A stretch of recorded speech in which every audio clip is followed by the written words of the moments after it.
Hey, hi everyone. Welcome to your show, Coffee with Experts. This is your host, Ranmay here. And today we have Spencer Badway, who is the founder and CEO at Search Nurture with us. Hey, Spencer. Hey, Aranmit, thank you for having me. Great. Spencer, before we move any forward, let's get to know the human behind the mic. Talk us through your journey so far. How did you start or founded Search Nurture?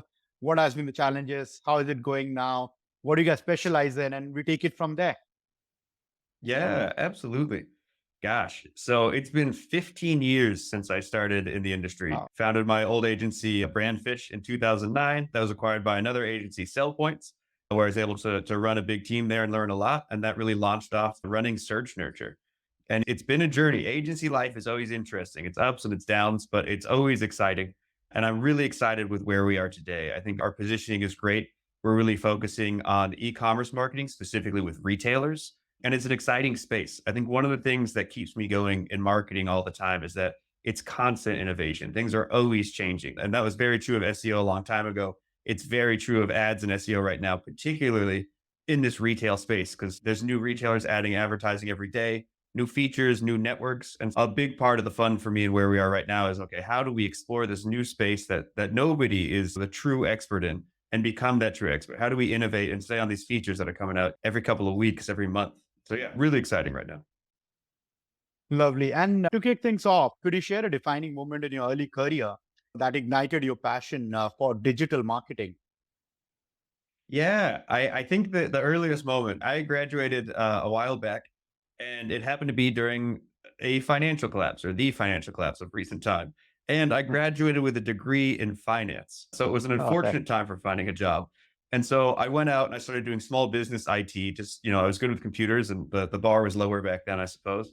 And as I was doing this, my father came to me and said, look, I'm going to hire this thing called an SEO agency.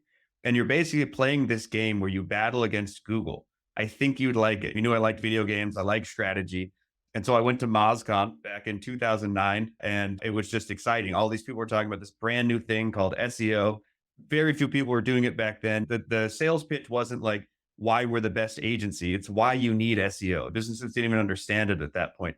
And it was just really exciting. I started going to these businesses for the first time in my life, my solo career, going in there, solving these problems when I was 20, 21 at the time. Uh-huh. And that was it. It was just so exciting to be able to go in there and be innovative and learn this thing no one else knew. And yeah, change things all the time and solve problems. And I think that was the defining moment. Still what I've been doing since then, just always finding the new problem to solve. Lovely. Give us your first client story. How did you crack your first deal? Yeah, that's a great question. I don't know if this is my proper first client, but it's the first client I got really excited about. I had gone to a company called Baby Center long ago, and they were Okay. interviewing agencies and all these other people. I'm not even sure how I got introduced to them. I believe it was a friend that was like, "Hey, these guys need SEO. Maybe you should talk to them." And so I went in there, and I'll never forget. They talked to a bunch of agencies. They gave the high level pitch, and I went in there with a 17-page printed out audit that I handed to all of them, walked them through for 45 minutes, and at the end of it, they're just like, "This is insane. No one's come even close to this level of dedication. You've already done like the first 3 months of work. Like you're hired." And it was so exciting for me because it was the first client that like it wasn't a referral or a family member or anything like that. It was just a client that I'd gone out there. At that point, the pay was amazing. I was like, this is shocking. And it was Right. super exciting. It was a great big site. And yeah, I'll never forget about four or five, maybe 6 months into the contract, their traffic went from about 2 million a month to 5 million a month. And they Okay. were just shocked. I was even shocked. It was like, I had no idea it was going to go this well, but I'm really happy with this. And so it was a really exciting first client experience. Lovely. Lovely. Coming back to Search Nurture, what inspired you to co-found Search Nurture? And with all so much of digital agencies now there in the market, right? So what sets you guys apart from all the digital marketing agencies out there? Yeah. Yeah, it's interesting. So I've been working for two different agencies, Brandfish and then Sell Points, who acquired Right. Brandfish for quite a while. And I took some time off after Sell Points and I was trying to figure out what I wanted to do. I interviewed for jobs. I looked at all these different things. And at the end of the day, I just had to ask myself, is this what I want? Do I want to be working for other people? Do I want to be doing this? Or do I want to go back to the agency life? And what really drew me back to the agency life is that I have a very specific set of values and principles. And when you run your own company, one of the things that's great is it reflects that. You're hiring people that reflect that. You get to tell people like, this is how we act with integrity. We're going to collaborate. We're going to innovate. And being Right. able to foster that kind of culture and innovation is really important to me. Being able to do it my way, I've developed that way because I really enjoy that. And so I think a lot of what makes us stand apart is we're super innovative. We give very much white glove service. Our clients love not just that we're giving them great results, but that they're building a relationship with their account manager. And their account manager is going to, it's going to know their brand. They're going to know, okay, here's this new thing that just came out. It's going to apply to you. Mm. And I think it's something that's really hard to get when you're with like a bigger agency. You're with a 300 to 600 person agency. It's a lot more impersonal. And of course it does. Right. That's what happens with scale. So really being able to stay on that cutting edge, like a very specific location, and being able to like really truly know and care for our clients is part of what makes the job fun for me and part of what makes us stand apart.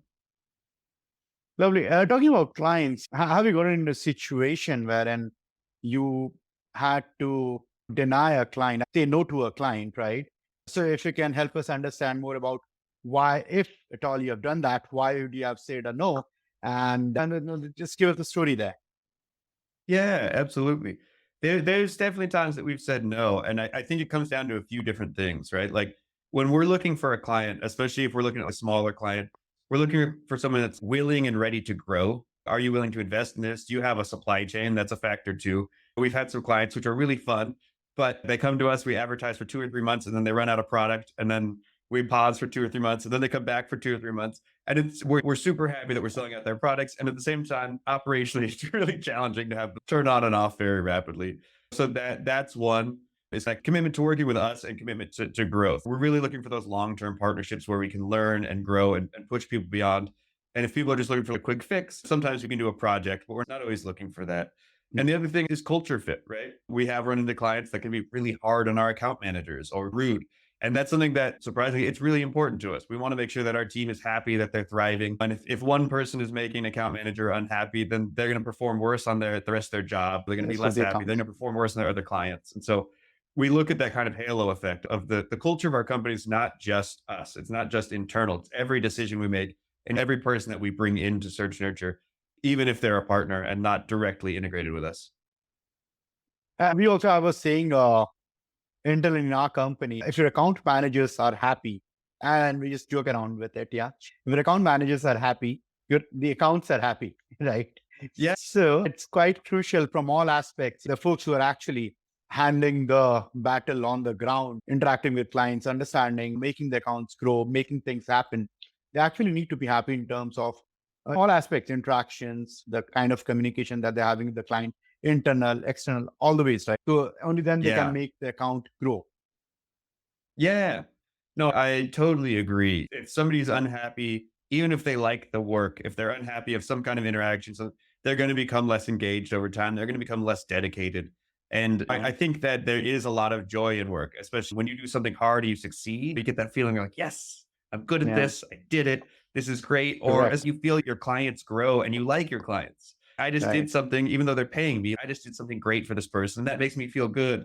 And so keeping right. that positive energy, it's a cycle, right? It's a spiral, and you can either spiral up or spiral Absolutely. down. And so I want to keep that spiral going up.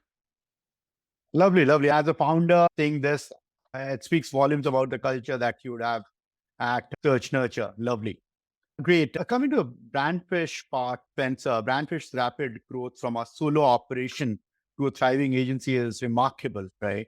So, can you please walk us through some key decisions or strategies? I know you would have had many during your tenure, but that you would have implemented to achieve that level of scalability in those early days. Because, as we all know, running an agency is not an easy task to keep the lights on initially, again, has its own challenges, but give us some key decisions or strategies that made it work.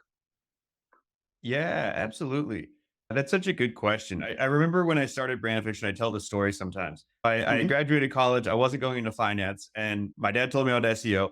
And I just in my head, I was like, you know what? Starting a business is easy. I can do this. Anyone can do this. I just had this wonderful level of courage and naivete of Mhm. this will be nothing. I don't know why everyone doesn't do this. Of course, I started it. Turned out it was way harder than I thought, but I was really good at SEO. And I think that was one big thing. And I learned so much so fast while we were doing that. I was doing our own accounting on QuickBooks. I was hiring people. One of the big things that I learned, I think probably more than anything, is that the people that you hire are crucial. In the beginning, I hired Yeah. some friends and they were great, but they may not have actually been interested in SEO. And I don't know if this is for me. And that was totally fine.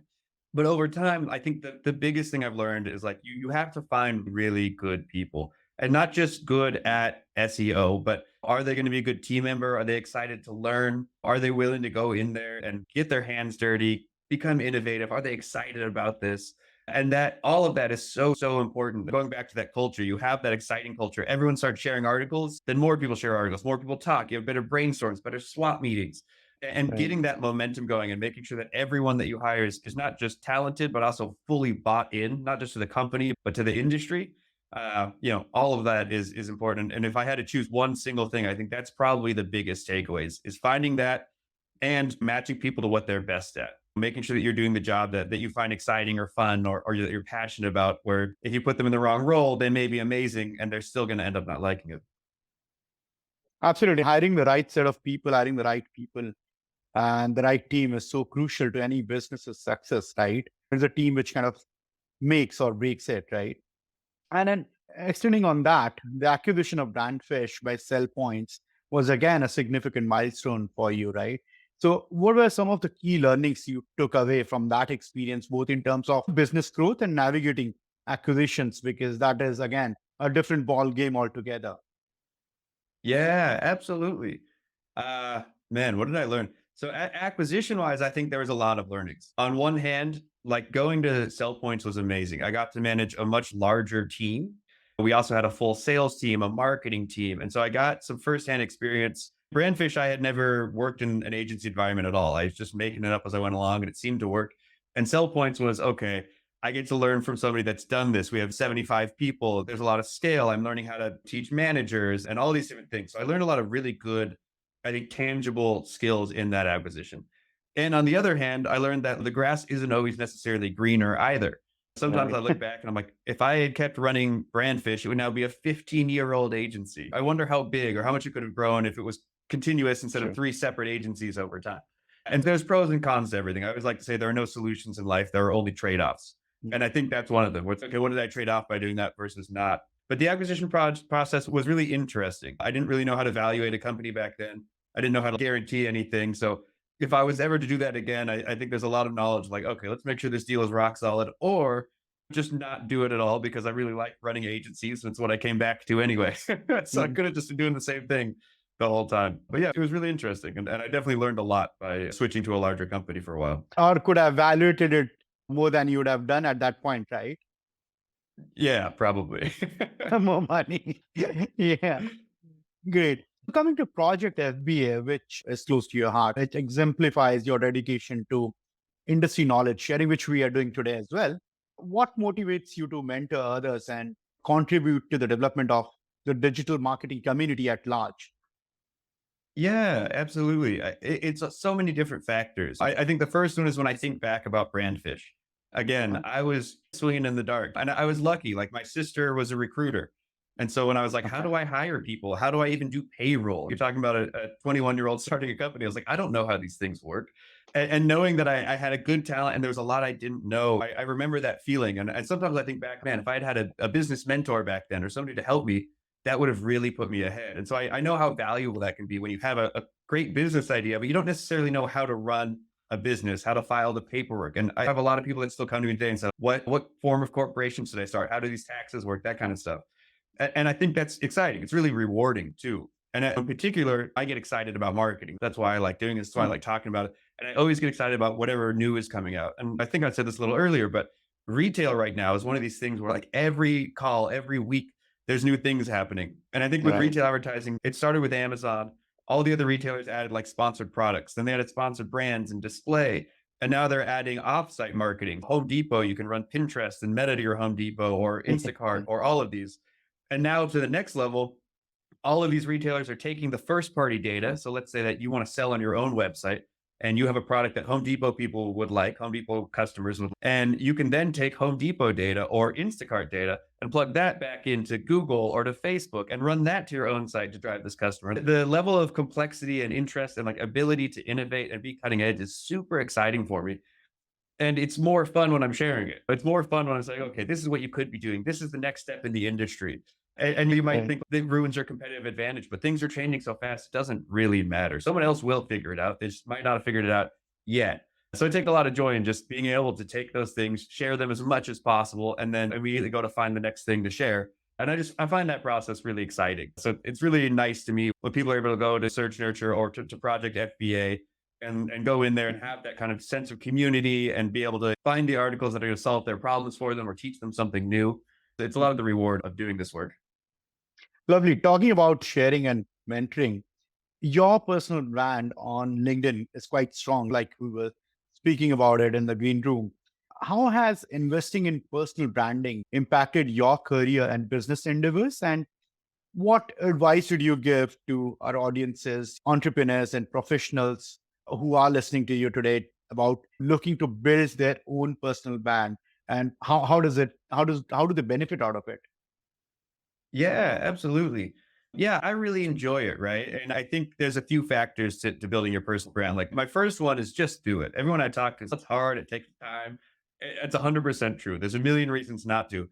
But once you start doing it, it builds up over time. And I know when I started doing this, I was like, I don't know if this is worth it. Is anyone even watching these things?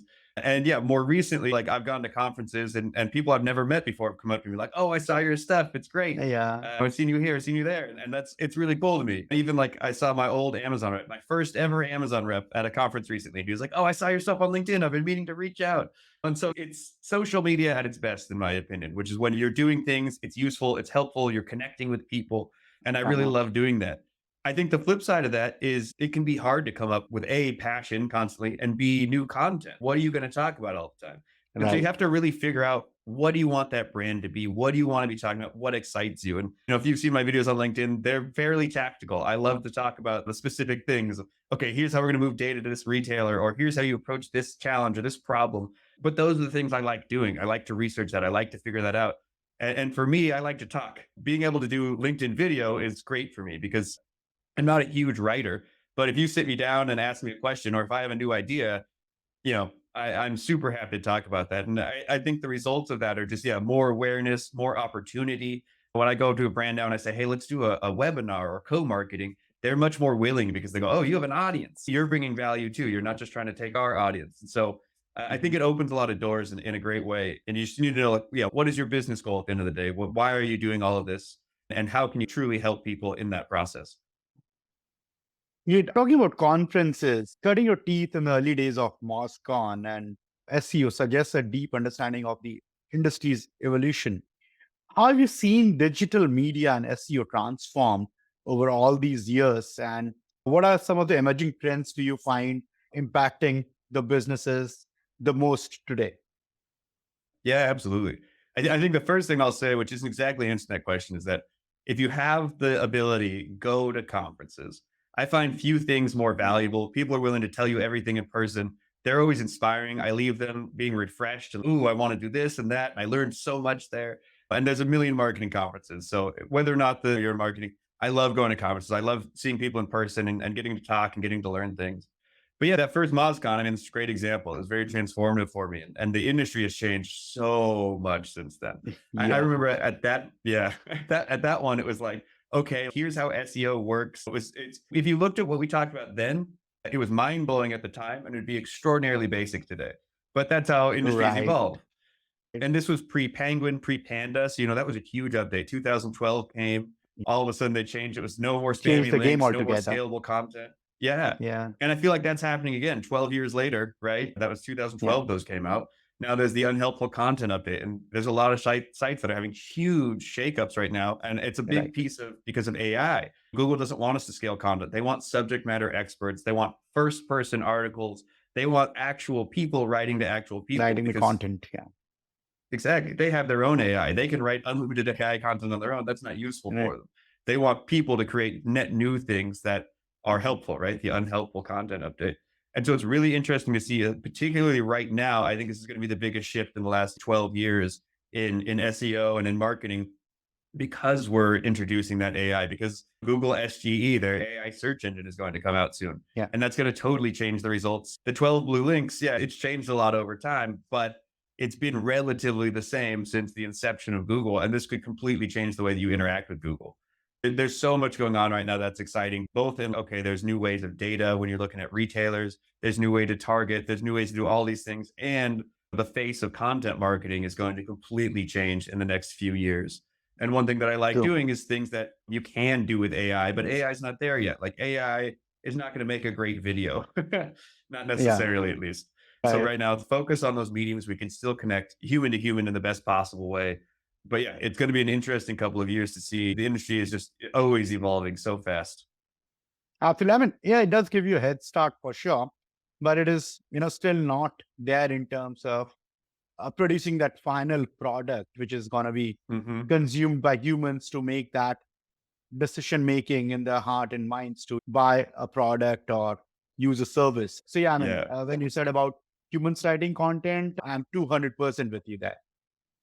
Yeah. The big challenge of AI is that currently it can't really come up with its own ideas, right? Yeah. The AI that we have right now, it can read everything on the internet and then it can Uh, compile it and regurgitate it, but it's not going to come up with a net new idea in terms of writing. It's just going to take everything else and then basic conclusion off of that. And that's where humans are still super valuable. That's where being a subject matter expert, Absolutely. having a unique opinion, that's the value that you bring when you're writing an article. It's for a long time people cranked out just articles to write articles, and I think that version of SEO is pretty much gone.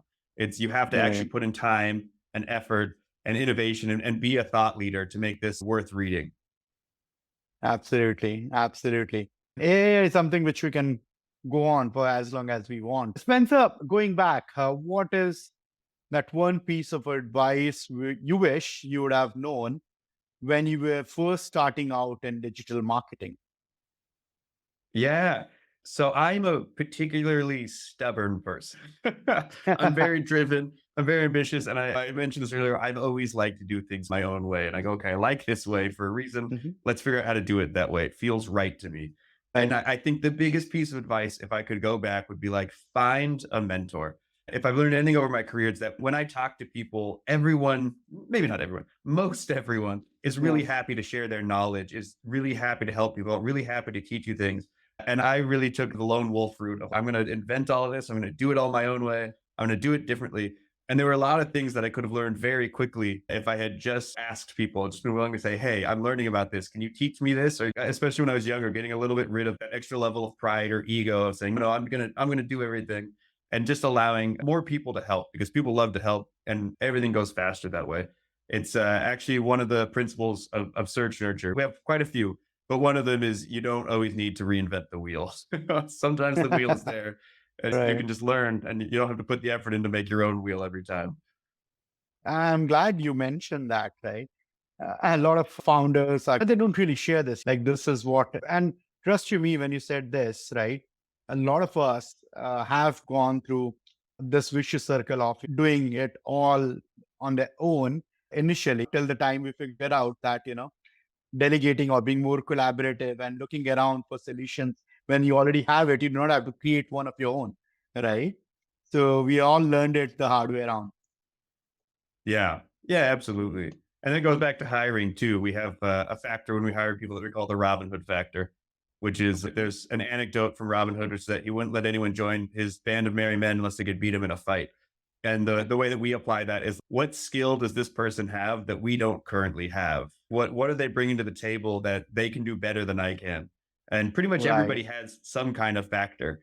And it's a good perspective to look at for that exact reason. Oh, I want to add this service or I want to be able to do this thing or I have all these ideas, but I can't learn to, code right now or do data analysis. So let's find someone that can do that and it really expands the horizons and collaboration in the company. Great. Lovely, Spencer. But it has been a brilliant conversation. But before I let you go, let's play a quick rapid fire. I hope you're game for it. All right, let's go. All right. Your last Google search. My last Google search. Let me see. I think it's open right here. Yeah, sure. I'm looking at the Google Retail Media Solutions. They just released a retail media ecosystem with Search Ads 360. So I was looking that up. All right. Your last vacation. My last vacation, it was half a vacation, but I just went to New York for the shoppable event to visit some clients and then hung out with some friends in Florida over the weekend. So it was literally just got back Monday night. All right. Talking about hanging out, where do we find Spencer on a Friday evening after work? Oh, that's a good question. More often than not, I will either be listening to live music or playing live music. When I'm not working, I'm Okay. usually either doing some kind of sport or some kind of music. Those are my two favorite hobbies by far. Lovely. Favorite sport then? Rugby, hands down. I played for 12 years actively, and I Okay. still play two-hand touch rugby, but I am too old to Lovely. tackle at this age. All right. That can help you in terms of tackling clients as well. Yes, I haven't used that kind Great. of tackling yet. All right. All right. The last one will not go any further. What did you do with your first paycheck, Spencer? First paycheck of your life? Oh, my first paycheck. What did I do with it? Let's see. I think I was in maybe high school at the time. Uh-huh. So I'm pretty confident I bought some kind of either video game or magic cards. Those were where I would have spent that at the time. All right. Lovely. Good, Spencer. Thank you so much for taking out time to do this with us. Really appreciate it. And for our audiences, if they want to reach out to you, how do they do that? Yeah, absolutely. Feel free to connect with me on LinkedIn, Spencer Padway, or reach out to hello at Search Nurture or hello at Project FBA. And if you ever need any help with an agency managing your advertising, or you just want to learn and join a community about retail, that's what Search Nurture and Project FBA are here for.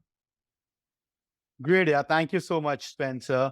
It has been a great conversation. I'm sure our audiences would have loved the insights which you have shared. So thanks, mate. Absolutely. Thank you as well.